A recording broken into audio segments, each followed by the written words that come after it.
Hello and welcome. My name is Reverend Julie. I'm the Vicar of St George's, Crosby.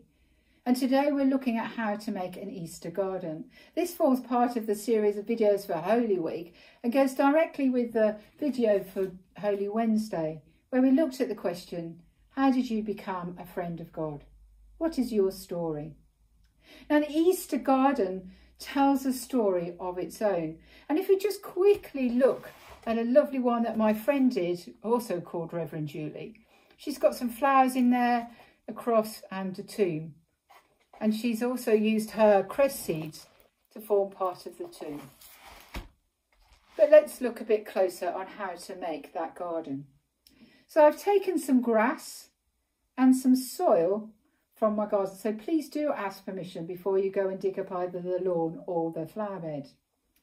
And when we look at the Easter garden, we look at Reverend Julie's Easter garden there. You see it? She's got some crosses. So I've done a couple of crosses out of twigs. Now you could just put one cross in your garden, or you could put three. So I've done two there.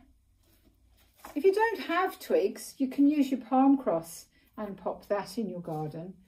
But I've left the third one out so I can show you what I've done and how I made my cross. So I've got two twigs, one longer than the other, okay? And then about 3/4 of the way off, I tied a piece of string onto there. Then I just put the other stick across the first stick, and I take the string and I just take it round the front, bring it behind, round the front again, bring behind, round the front again, and you keep doing that. So I'll do that a couple more times.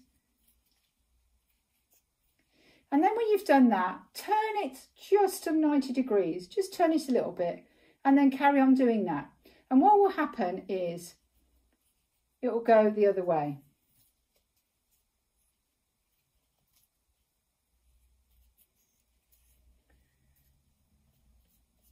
So you get something like that. Then to finish it off, if you just take the wall like that and you make a circle, put it over the top and pull it down. If you do that again, so do that, make a circle over the top, pull it down, pull it tight, and then you can cut off the string. And there I have my big cross up the corner there. Can you see that now? So when we're looking at the story of the Easter garden, we think about the time when Jesus finishes the Last Supper with the disciple, where he comes out and he goes and prays in the Garden of Gethsemane. And so that's why we've got these beautiful flowers here to represent the garden that Jesus prayed in.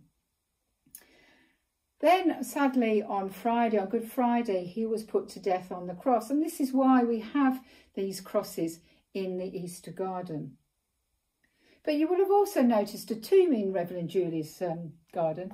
And that's because after Jesus died on the cross, he was taken down and he was placed in a tomb.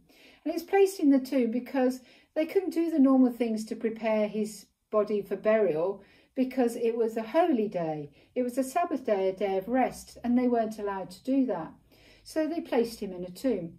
So we're going to make a tomb out of some rocks, and these are from my garden. So I'm going to put one up in the corner there. I've managed to find some pretty big ones for this, so that I don't need any. So I've got one for either side of the tomb there. Need to leave a bit of a hole here. And then I need a roof. So I've got a very sort of flattish one that goes on top like that. Now Jesus was wrapped in a linen before he was put into the tomb. So we can just put some white linen in there to represent that Jesus was in the tomb. And then to make sure that it was a safe place,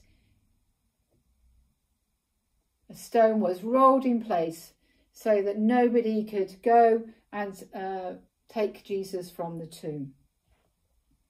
And there we are all set up for Easter Day, so that when we come on Easter Day, we can take away the stone and we see that all be left is the white linen cloth, because Jesus rose. Now this is a garden, so we do want to make it start to look pretty. So I've taken a couple of plants from the garden. I'm not quite sure what they are, so it'd be good to plant them here and then I can see them grow. And once again, don't forget to ask permission for that. There's another plant there and another plant there.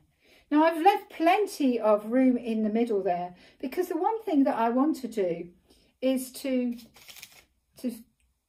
put some cress seed across the garden. And in your kits you will find a little packet, you see that there, of cress seeds. Now be careful, because they are so tiny and if you drop them they'll go everywhere.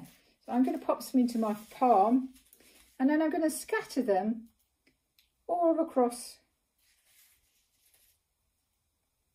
my soil. And that's effectively going to make a lawn out of cress. Now the cress seeds, they don't take very long to come up, but they do take water. So here is some water, because it's very dry. And gradually, with a bit of water, with a bit of TLC, we have to keep watering it, and my grass, and it will be okay.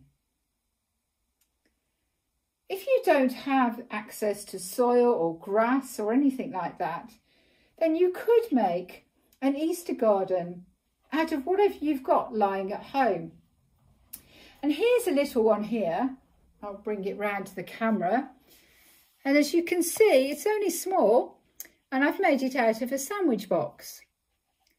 And I've put my palm cross in the corner, and I've made a tomb. I'll just quickly show you how to make that in a moment. And then I've put some cotton wool pads in the bottom. I wet them, and then I sprinkled the cress seeds in there. Now these cress seeds have been growing for just under 2 days. So you can see they're already starting to sprout. As I mentioned earlier, Reverend Julie has put her cress seeds on here. And these are a few days old. And that's what my garden hopefully will look like in about 4 or 5 days. So quickly, just to show you how to make a tomb if you're making one in a sandwich box.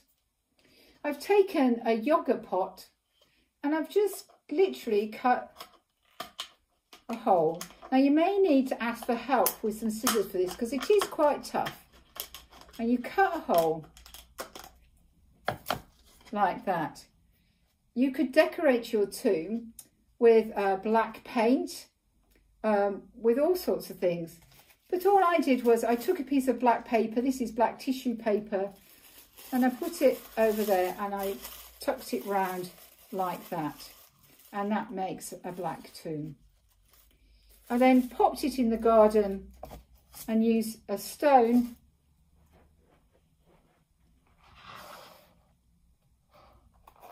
in front of it like that. Don't forget to put your white linen inside. So I'm going to keep watering my garden. So by Easter Day, I should have a lawn that is made of watercress. Hope you enjoyed this, and see you tomorrow for Maundy Thursday's videos. Goodbye.